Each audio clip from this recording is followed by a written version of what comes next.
Oh,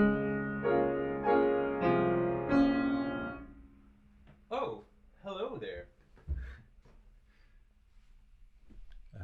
You just caught me in the middle of my post-semester bourbon old-fashioned. Mmm, tasty. So, hello to the few of you that subscribed. I know this semester has been very difficult, to say the least. 2020, right? We had the pandemic, crazy election, protests, just general madness. Little Richard died, Van Halen died, Bill Withers died. Oh, that reminds me. How do you turn a duck into a soul singer? Put it in the oven until it's Bill Withers. See that? All right. So because of that, because this semester was so difficult, I made the this last assignment as easy as I could. And frankly, I made the whole semester as easy as I could too. This class normally has a lot more work, but this semester I cut it down to just 5 assignments. Now, that meant that each one of those assignments was more points, but it was less to keep track of. So I did as much as I could to help you guys out. One of the things that I noticed perhaps maybe was an issue was some people just weren't watching the videos. And I get it, I'm no Johnny Carson, but as you can just see. Hey, tell me about it. But, those of you that are watching this right now probably did watch the videos. Some of them, but some of you maybe didn't, or didn't watch all of them, or scrub through them, because I can see on my YouTube analytics, and it's not as impressive. So this tells me that about half the class was watching all the video. Maybe some of the class was scrubbing through, and then some weren't watching them at all. I don't know. At this point,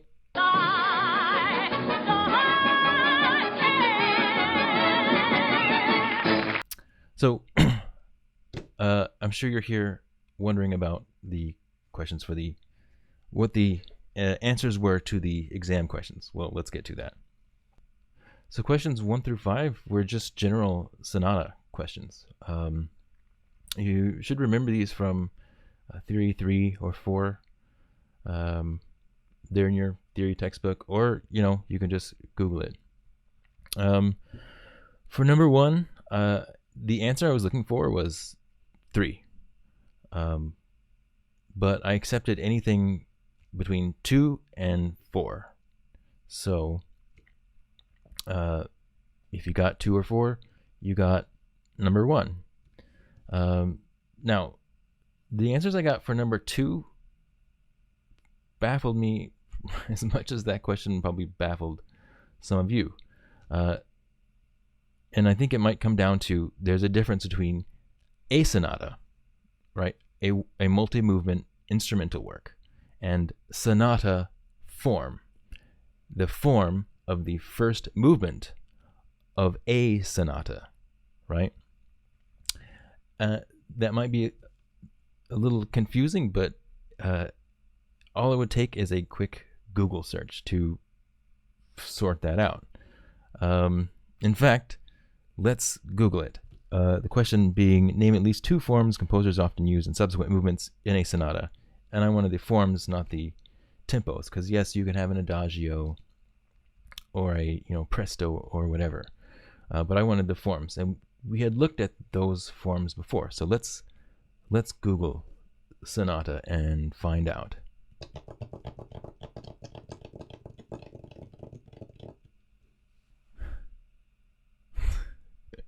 Okay, there we go.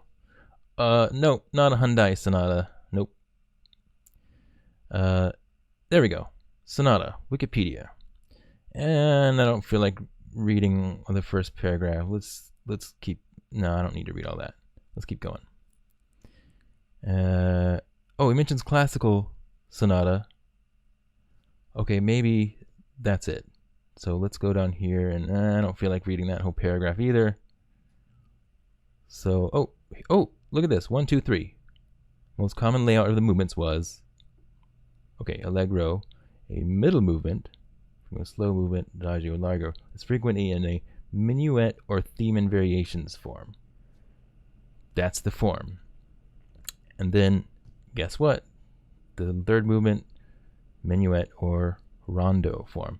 And we've looked at rondo and minuets. We didn't get to look at theme and variations, but we have looked at those before.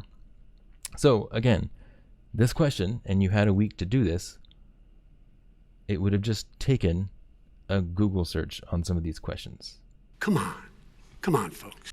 Number 3 was just asking you what is the expected key, right? And you can, this would have been in your theory textbook, right? In a minor key sonata, right? The second theme group is going to have the relative major. So in the key of D minor, you're going to have F major. Number 4, in a sonata in the key of A major, what key would be expected in the second theme group of the recapitulation? Now this is the crux of the sonata form, right? The major difference between the exposition and the recapitulation, and that's that both theme groups are in the same key in the recapitulation. In a typical sonata, in this case, so if you're in A major, you have a sonata in A major, you're going to have A major in the second theme group of the recapitulation, right? The second theme group and the first theme group are going to be unified or, reconciled by hearing them in the same key. And then number 5, sometimes a sonata will begin with an introduction and a slow tempo. I think this is another thing you probably could have just Googled and found it. So from number 6 onward, these were all questions about Beethoven's Piano Sonata Opus 22. It was that damned sonata. Which, by the way, happy birthday! It's a big 250. And so this required you to recognize themes within theme groups. It's fairly simple to recognize first theme group and then second theme group, but it's a little bit more difficult to recognize themes within a theme group, because remember, we call it a theme group because there can be more than one theme. And if you watch the Beethoven example in the video, in the sonata form video, it should have been pretty clear what I was looking for. Given that I tell you on the test where the codetta starts, it should have been pretty clear. So that means I was only looking for 5 things, 5 points for 5 things. I was looking for the primary theme of the first theme group, 1P, right? I was looking for the transition, the first theme of the second theme group, and then the second theme of the second theme group, and then finally the closing theme. I was looking for those 5 things in the right places, roughly the right places. If you were off a measure or so, but I needed, I needed you to label them. You couldn't just put second theme group and I give you points for both of the themes in the second theme group. Most people missed the closing theme, opting instead to place that at measure 62. The closing theme was at measure 48.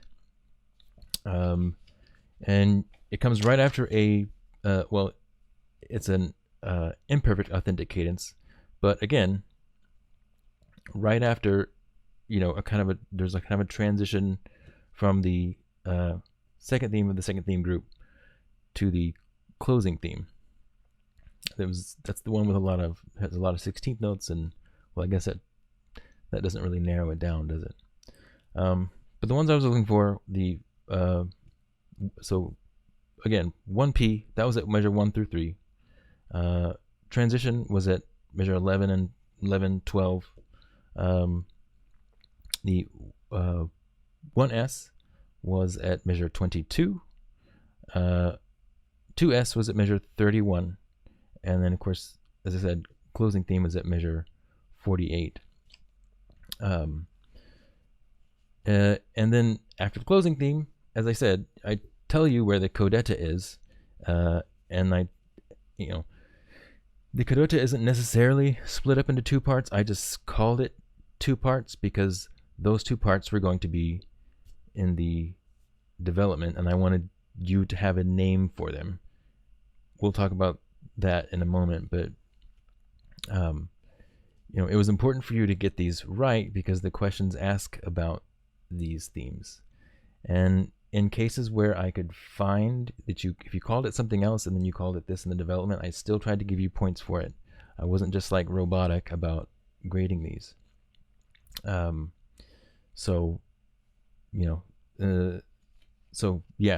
why I tell you where the codetta is in the test.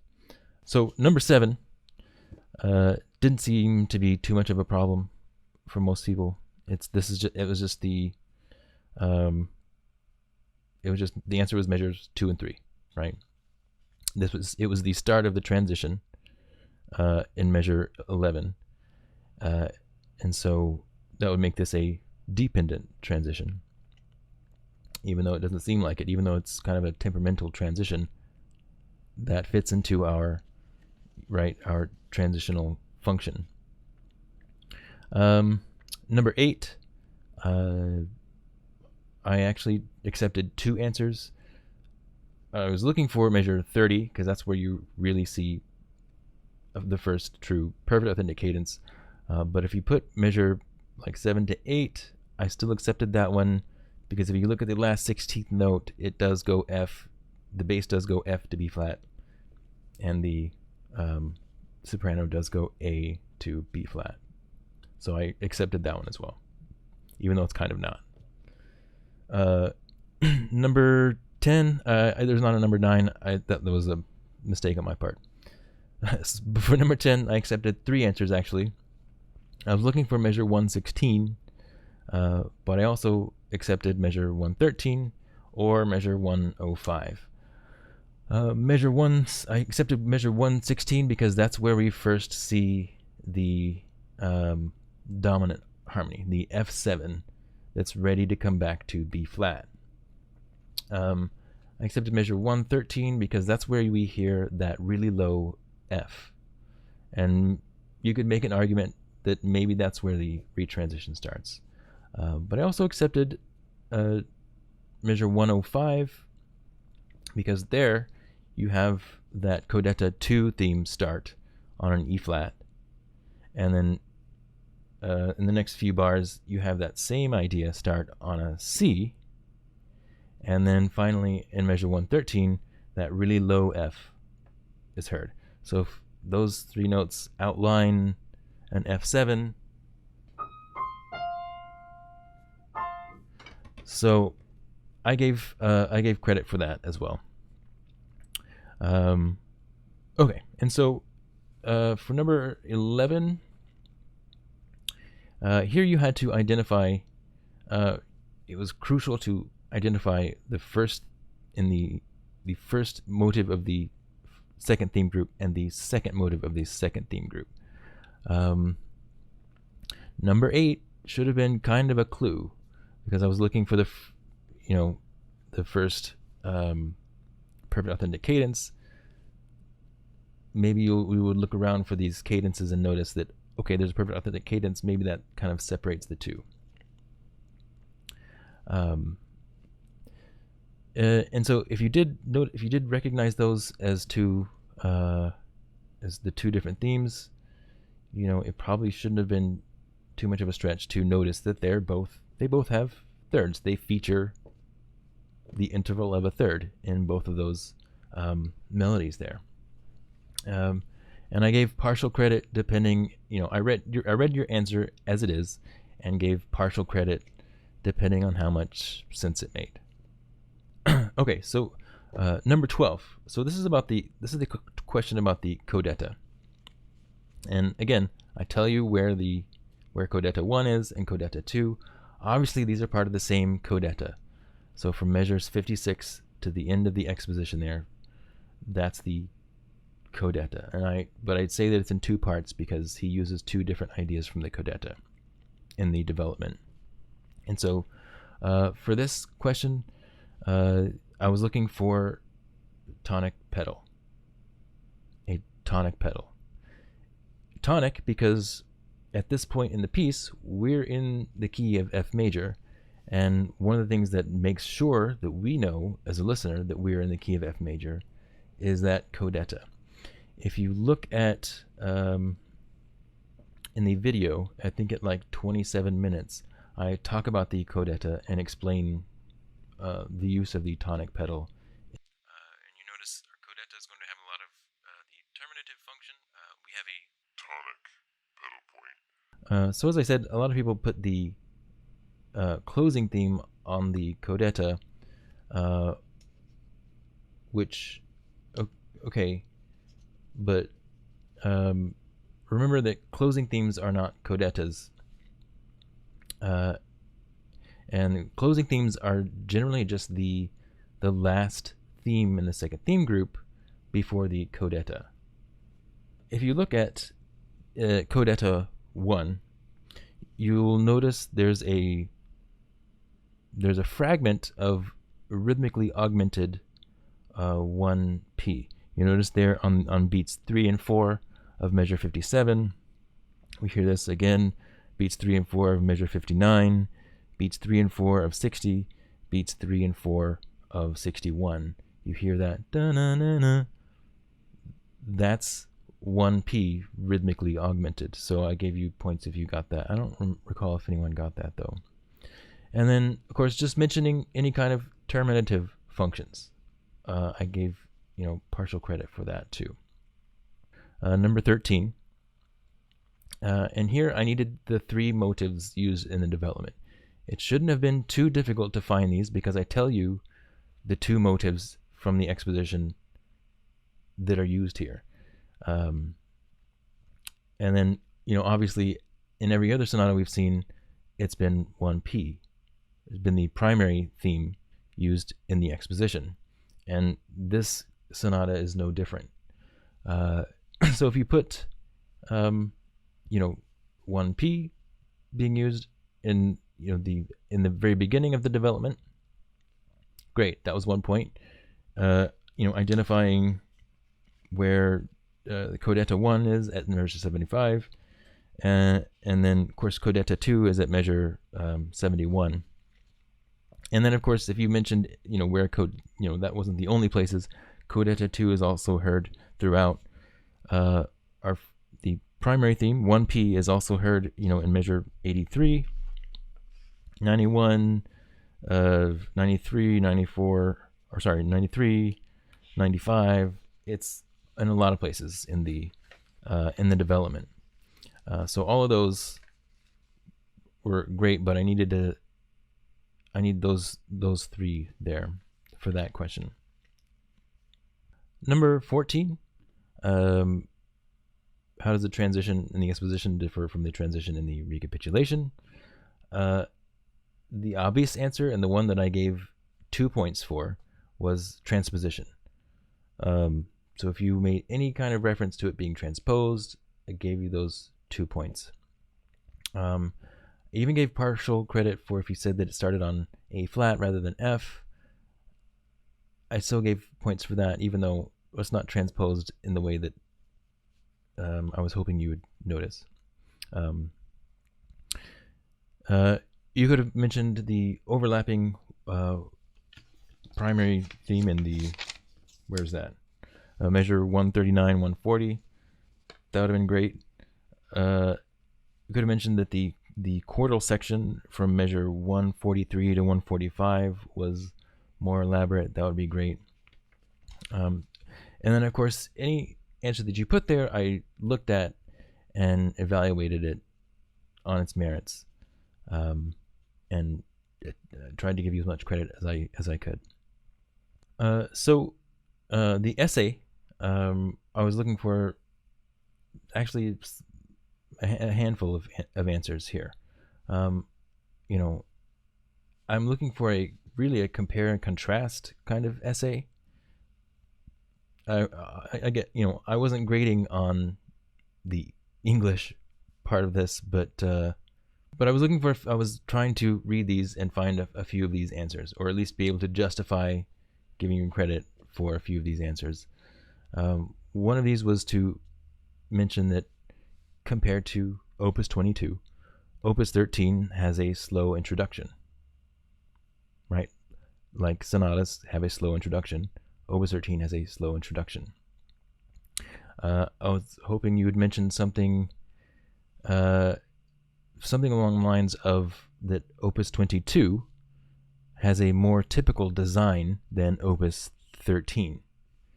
Right? In Opus 13, if you recall, we went from the first theme group in C minor.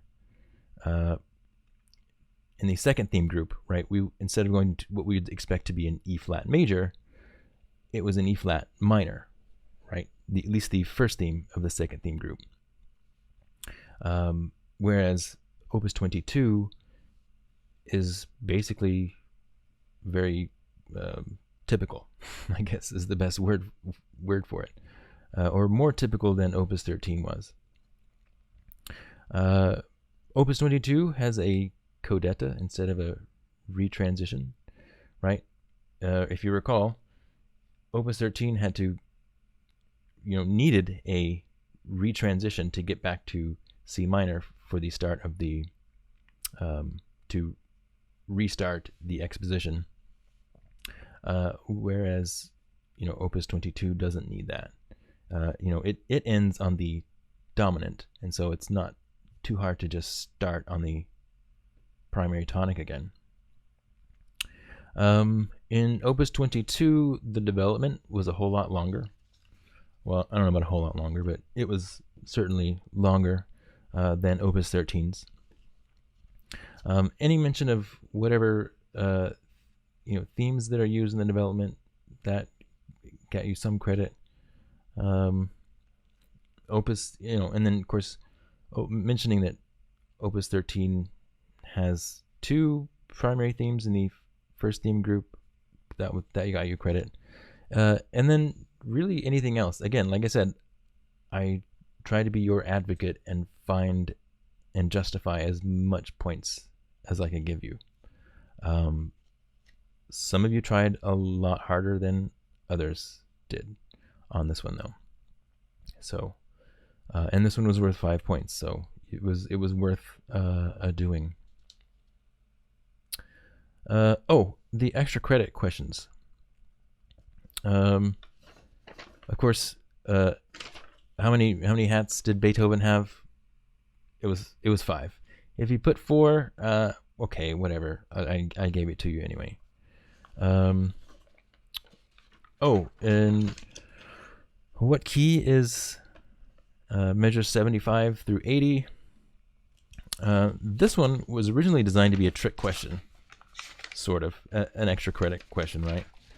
But if you look at measures 75 through 80, that's in the development, and that's the part where we hear codetta 1. And now the answer originally was supposed to be G minor, and it really is.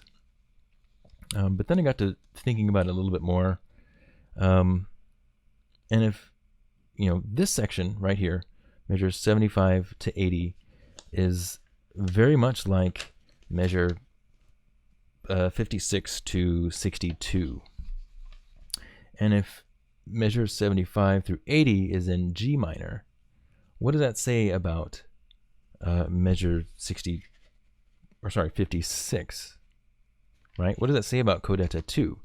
Well, does that mean that codetta 2 is in B flat minor? So I got to looking at codetta 1. Sorry, codetta 1 is in B flat minor. Does that mean codetta 1 is in B flat minor? Well, it kind of references B flat minor. So much so that in codetta 2, he has to play a an F major scale to remind us, oh yeah, by the way, the tonic is F here. So it's a little ambiguous there. He's kind of refers back to B flat there in codetta 1. So whether you put G minor or D major, I gave you credit for that one. So that's the final. I'm sure some of you might wonder about the extra credit assignment. So we can talk about that really quick. Number one, this was, of course, this was looking at Beethoven's Opus 49, number 2. And number one was just asking the very basic questions, right? First theme group, second theme group, transition, closing theme, codetta. And most of you got these, right? First theme group 1 through 12, transition 13 through 20, second theme group 21 through 36, closing theme 37 through 48, and the codetta 49 through 52. And of course, I gave you plus minus a few measures if you mess this up. So that was that. Number 2, this was a double period. A double period. Go back and look at this. But that was a double period. Remember, we've looked at several double periods this semester, and so it might be good to look at double periods because I think only a couple people got that one. So number 3, number 3 is worth 3 points, and again, this was just a written question. But the answer I was looking for was very simple. It asks what's interesting about measure 82 through 87 compared to measure 15 through 20. And these were the transitions from the exposition. This is basically comparing the transition from the exposition to the transition in the recapitulation. And the thing that's interesting about them is that they're identical, but they lead to different keys. The one in the exposition leads to D major, and the one in the recapitulation leads to G major. And so it's interesting in that you'd have to analyze these two identical places differently. And the more I read about this this particular sonata, the more maybe I can kind of understand what's going on here. This was this is Opus 49, and if you notice, it seems more simple than say Opus 22 maybe, even though it was published a lot later. So Opus 49 was published against Beethoven's will, by his brother. A lot of music historians think this might have been because he considered it an inferior work. And I think that transition there might be inferior.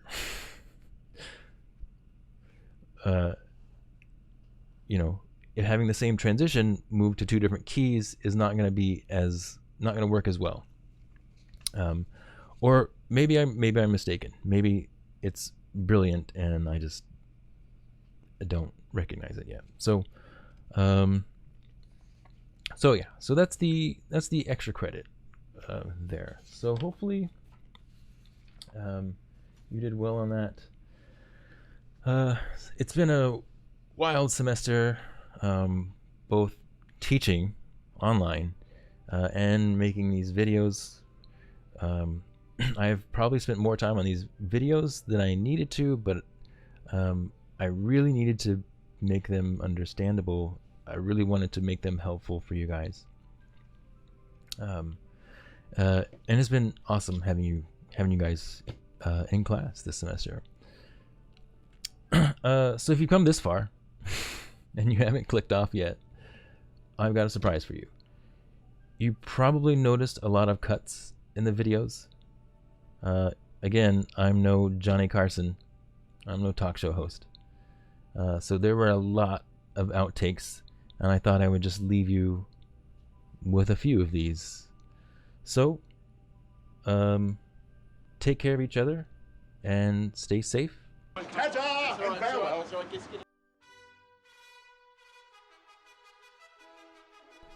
Hey there. So we discussed. I always f up the first one. Hey there. Hey, hope. The second most conclusive cadence is the imperfect. The second most. So the first part of the sonata. What the hell? So keep in mind. Blah blah blah blah blah blah blah. Okay, let's get it on. The second most authentic. The second. Today I want to talk about rondo form. Here's another. The more analyses you do, the more you'll fix it in post. I hope that works. God. The second most conclusive cadence would be the the second most. One way of differentiating a. Let's move. You know what? Just nobody cares about that. Just keep going. In chapter 3 of typical. Blah blah blah blah blah blah blah blah. Okay. The second theme group, motives, in the key of the first theme group. God damn. The second most.